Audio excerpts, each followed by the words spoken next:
tem que acontecer. Segundo, a penalidade da lei, ela pode ser aplicada pessoal ou vicariamente. Preste atenção nisso aqui, que isso aqui é bom demais. Isso significa o quê? A ira de Deus, ela pode ser derramada sobre o transgressor da lei, sobre o próprio pecador ou sobre um substituto. A justiça de Deus exige que o pecado seja punido, mas não necessariamente na pessoa do pecador. O contrário, ou aparentemente o contrário do que a gente viu hoje de manhã. Por isso que o ditado, Deus odeia o pecado, mas ama o pecador, a outra parte da verdade está aqui. Por quê?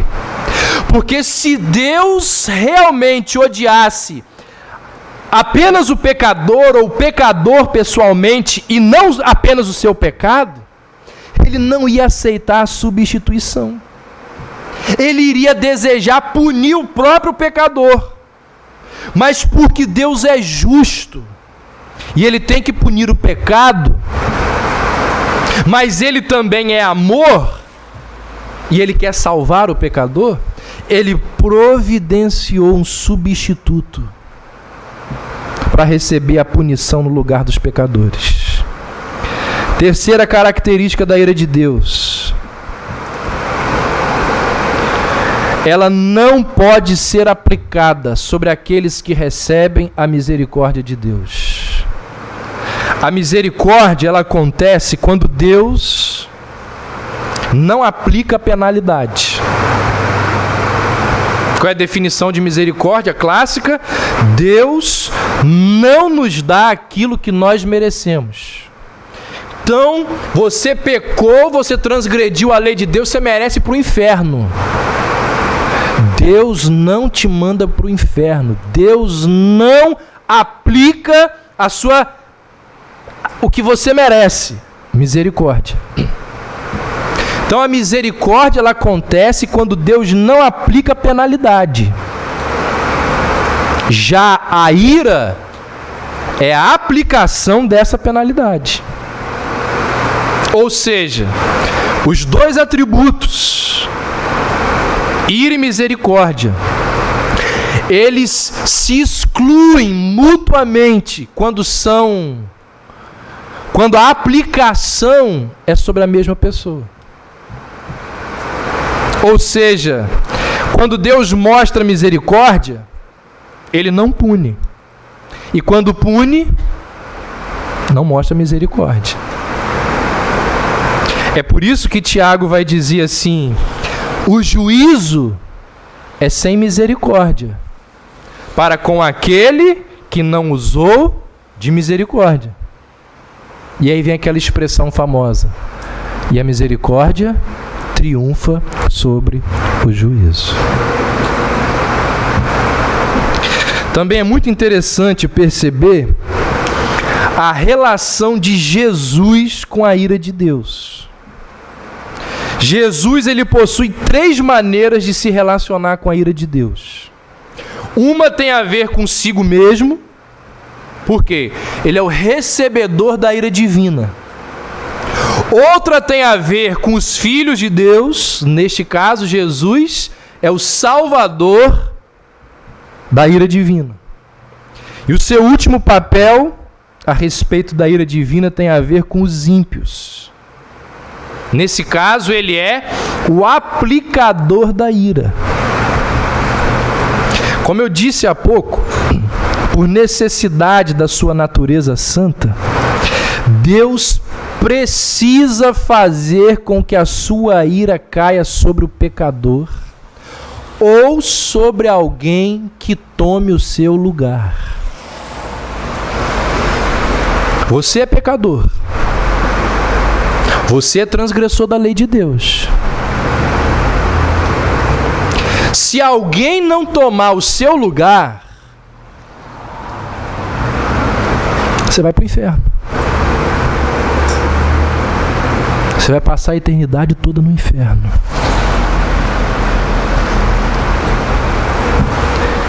Se ninguém tomar o seu lugar, você vai viver junto com o diabo lá no inferno.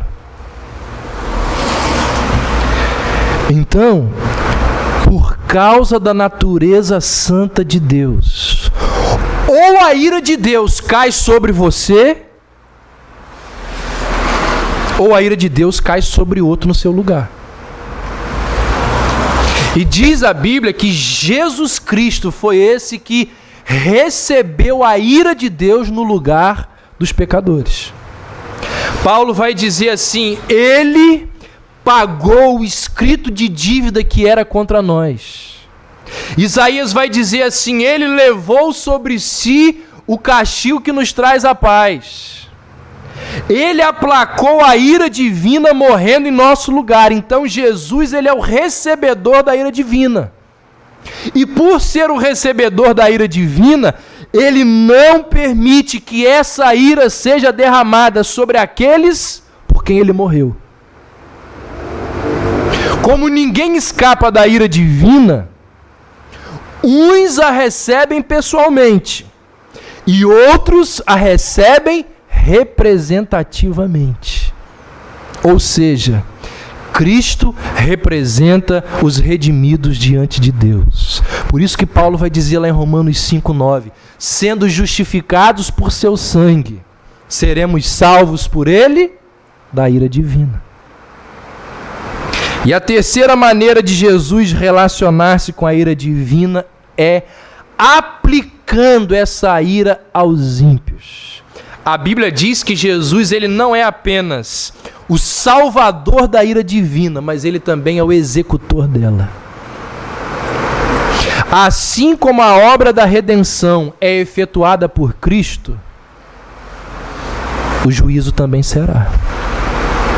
Quem que frequentou a EBD que nunca ouviu falar, olha, Jesus veio ao mundo como Salvador, da próxima vez ele vai vir como juiz. Cristo, diz a Bíblia, adquiriu o direito de ser o agente executor do juízo e da ira divina.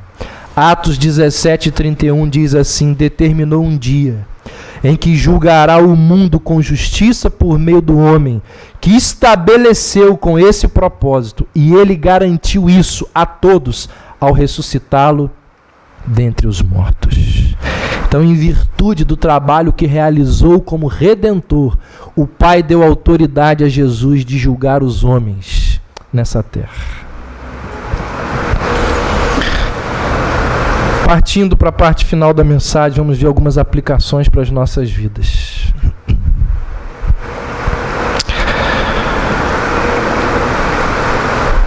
Por que a gente deve estudar? Refletir e meditar sobre a ira de Deus. Primeiro,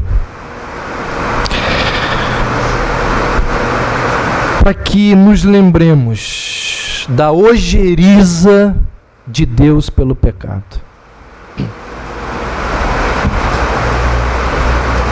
Gente, todos nós que aqui estamos, somos sempre inclinados a pensar no pecado de forma branda e superficial. A nossa tendência é de camuflar a gravidade do pecado. É de encobrir a sua malignidade.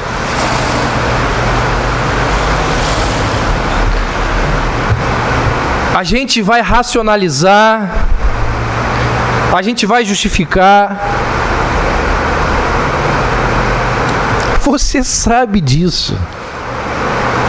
Nós somos ótimos em dar desculpas. Nós temos os nossos argumentos. A gente tem argumento para tudo. Só que os nossos argumentos, eles servem entre a gente, entre nós. Com Deus, meu amigo, minha amiga, não tem como argumentar. Deus sabe o que é pecado. E Deus sabe que você sabe que é pecado. A gente pode camuflar, se esconder, dar desculpa, argumentar aqui entre a gente. E tem uns que são excelentes nisso. Agora com Deus não dá. A Bíblia diz, olha, tudo diante das coisas estão nuas e patentes diante de Deus. É tolice. Então, quanto mais nós estudarmos, ponderarmos e refletirmos sobre a aversão que Deus possui em cima e por causa do pecado, melhor para a gente. Quanto mais nós refletirmos na maneira como Deus se vinga do pecado, maior a probabilidade da gente enxergar o pecado como ele realmente é. Por que a gente deve estudar, refletir e meditar sobre a ira de Deus? Segundo, para produzir em nossas almas um verdadeiro temor por Deus. Hebreus 12, 29 diz assim: retenhamos a graça, pela qual sirvamos a Deus agradavelmente com reverência e santo temor, porque o nosso Deus é fogo consumidor. Deixa eu falar uma coisa para vocês.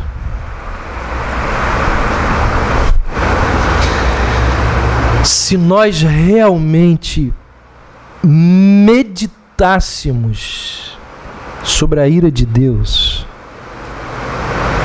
quanta bobagem que a gente ia deixar de fazer. Quantas palavras vãs, mentirosas, falsas, quanta fofoca, quanta maledicência deixaria de existir nos nossos lábios. Gente, se nós estudássemos sobre a ira de Deus, a gente ia correr atrás da santidade igual a gente corre atrás de dinheiro.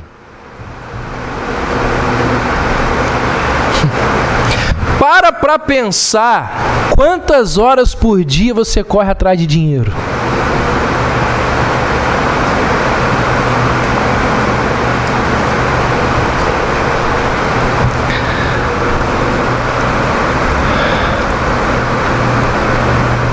Spurgeon dizia assim, olha, a gente precisa arrancar o inferno das pessoas pela instrumentalidade do medo. E refletir sobre a ira de Deus é um excelente instrumento para gerar no coração do homem temor e medo. Por que a gente deve refletir, estudar e meditar sobre a ira de Deus? Terceiro, para induzir as nossas almas a um culto fervoroso, a um louvor verdadeiro, a uma adoração que possui gratidão a Deus por ter nos livrado da sua ira. Esse tipo de louvor e de gratidão precisa estar constantemente em nossos lábios. Irmãos,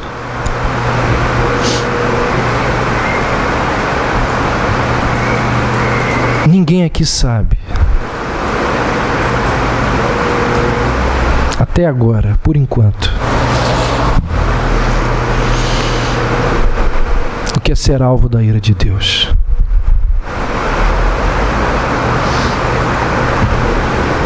Ninguém aqui sabe o que é cair nas mãos de um Deus irado.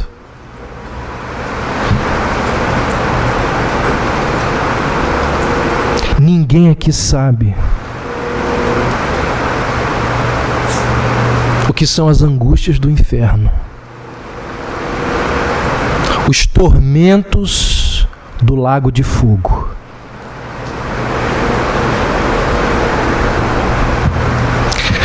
Hoje à tarde eu assisti um vídeo do pastor da primeira igreja presbiteriana da Barra. Ele tem um projeto lá no Rio de Janeiro, uma ONG chamada Rio de Paz. E ele entra nos presídios, em alguns presídios. E ele filmou uma dessas entradas, se não me engano, na Polinter. Até então, até uns 4, 5 anos atrás, tinha carceragem lá, não tem mais.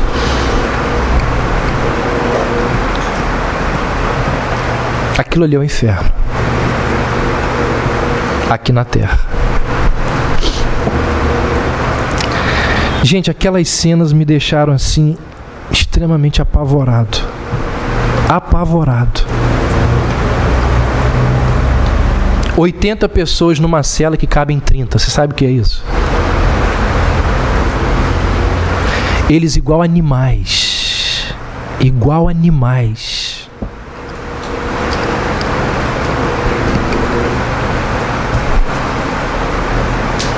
Aquilo ali vai ser o paraíso perto do inferno.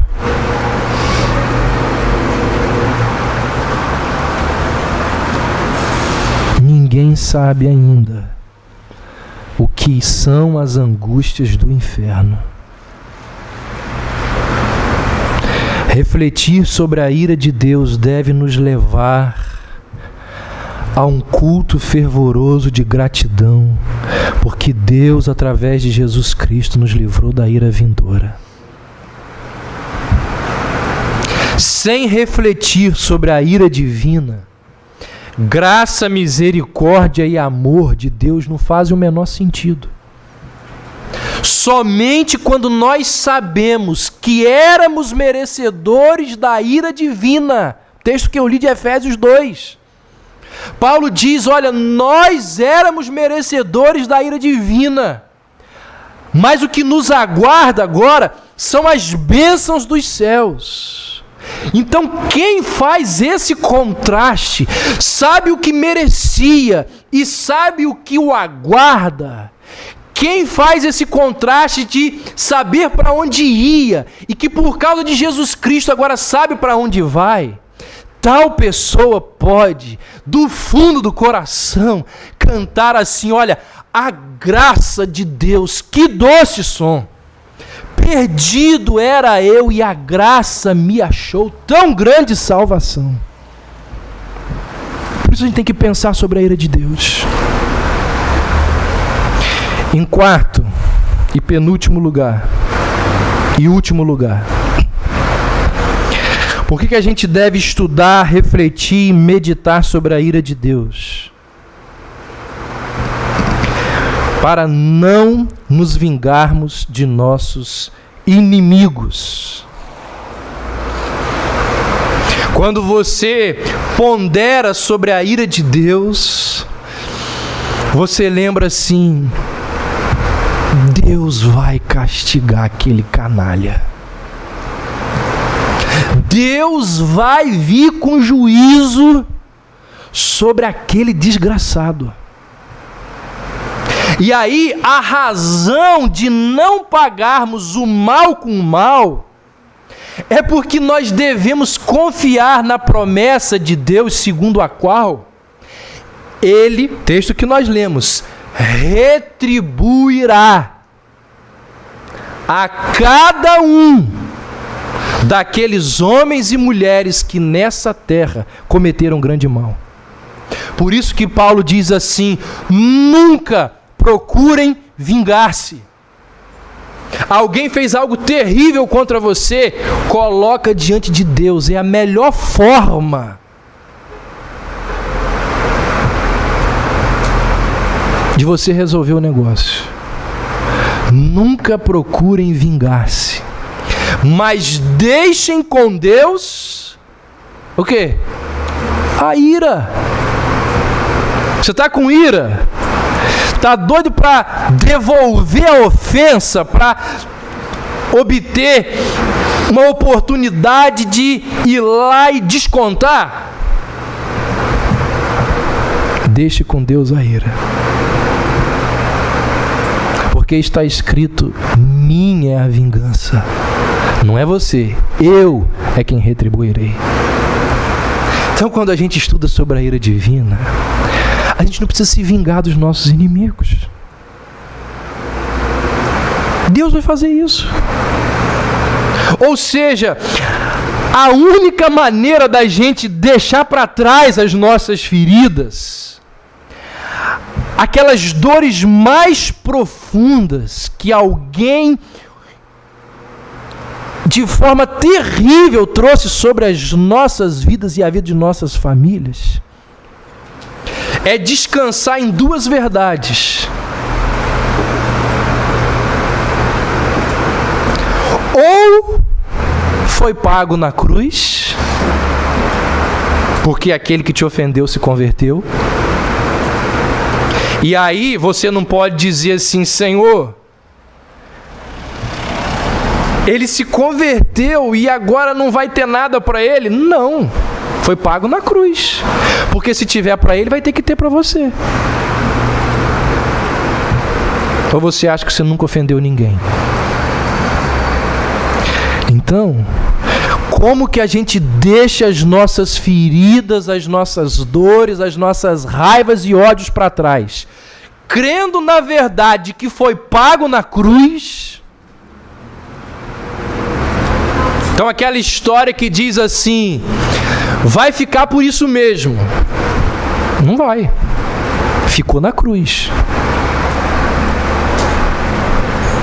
Ou a gente crê que ficou na cruz, ou então a gente crê que vai ficar no inferno. Vai pagar no inferno. Então eu quero dizer para você o seguinte: não busque justiça com as próprias mãos. Entrega para Deus. A ira divina, ela vai acontecer. Uma última palavra.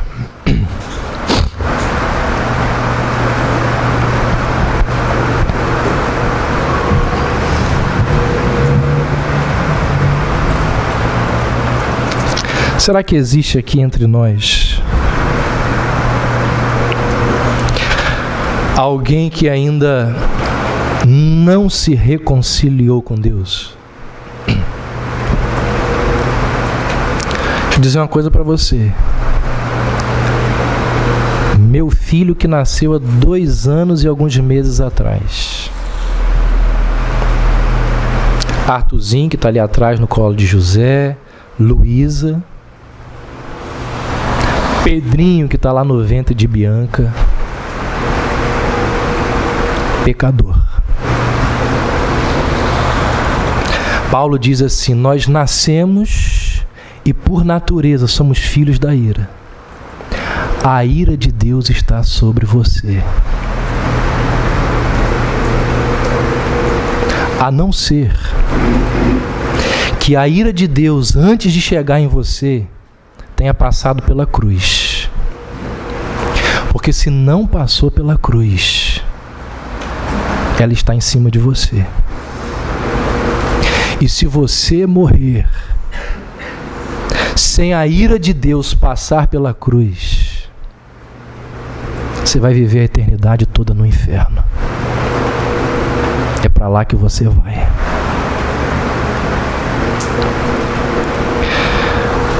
Deixa eu te dizer uma coisa.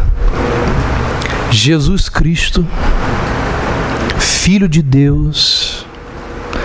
Lá no batismo, o Pai falou assim, e as pessoas que estavam presentes no batismo ouviram a voz do céu que dizia: esse aí, ó, é o meu Filho amado, em quem eu tenho prazer. Membro da Trindade, Deus encarnado, Jesus Cristo, lá no Getsêmani, sentiu o peso da ira de Deus. E o Evangelho de Marcos diz que ali no Getsêmani, Jesus começou a ter pavor. Você consegue imaginar isso? Jesus com pavor. E diz o texto que ele começou a angustiar-se de forma tão grande, a sua agonia foi tão grande, tão terrível, que o seu suor se transformou em gotas de sangue. Aquele foi um momento, diz o Evangelho, que houve da parte do Filho grande clamor e súplica. O negócio foi tão complicado que os discípulos que estavam dormindo e não puderam acompanhar Jesus naquele momento terrível, um dos evangelistas diz que Deus enviou um anjo do céu para fazer companhia para Jesus naquela hora. Porque o peso da ira de Deus começava a cair sobre os ombros de Jesus. E o negócio ficou tão complicado que ele disse assim: Pai, se possível, afasta de mim esse cálice. Mas a ira foi sendo derramada, começou no Getsêmani, até que ele chegou na cruz e recebeu todo o peso da ira divina, quando ele disse: Deus meu, por que me desamparaste? Todo esse quadro nos mostra aquelas sensações terríveis que Jesus experimentou naquele momento, quando a ira de Deus estava sendo derramada sobre ele. Deixa eu dizer uma coisa para você. Ai de você, se a ira de Deus for derramada sobre a sua vida. Salmo 130, o salmista diz: se tu, Senhor, observares as iniquidades, quem subsistirá? E aí, o salmista vai dizer, lá no capítulo 1, os ímpios não subsistirão no juízo. Se Cristo tremeu e agonizou diante da ira de Deus, ai de você, se a ira divina for derramada sobre a sua vida.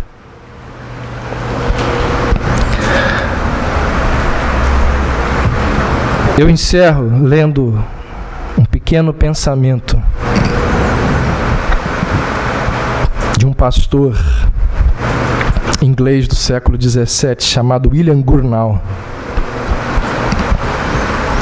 Não penseis que escapareis, pecadores. O moinho de Deus mói devagar. Que nada. O pastor está falando isso hoje. Semana que vem, ano que vem, Deus está me dando oportunidade. O moinho de Deus mói devagar, mas mói fino. Quanto mais admirável é agora a sua paciência e generosidade, mais terrível e insuportável será a fúria resultante dos abusos cometidos contra a sua bondade. Nada é mais brando do que o mar na sua calmaria, mas quando se agita devido ao temporal, nada é mais furioso. Nada é tão suave como a paciência e bondade de Deus, e nada é tão terrível como a sua ira quando se inflama.